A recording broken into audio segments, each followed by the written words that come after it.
喺呢個瞬息萬變嘅世代，生活嘅節奏快到我哋喘不過氣，我哋成日都會感到迷茫，唔知所措。有時，我哋會唔會喺心底裏面問，究竟人生條路應該點樣行，先至可以揾到真正嘅意義同方向，得到心靈嘅平安呢？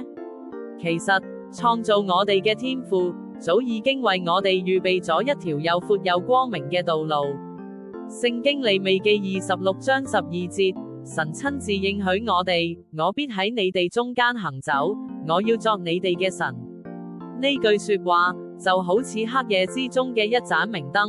唔單止指引住我哋嘅腳步，更係對我哋心靈深處嘅呼喚。呢個應許，唔單止係一份神聖嘅盟約，更係一份充滿無盡愛同盼望嘅禮物。神唔單止係創造萬物嘅主宰，佢更想成為我哋生命中最近最親密嘅朋友，日日夜夜同我哋同行。只要我哋願意信服佢嘅教導，真心誠意咁行喺佢嘅道路上面，你就會發現，你嘅生命會變得前所未有嘅豐盛，充滿住從天而來嘅平安同喜樂。呢條路係神用佢無條件犧牲嘅愛為你鋪設，佢嘅寬廣足以承載你所有嘅夢想、所有嘅挑戰，同埋你所有嘅軟弱。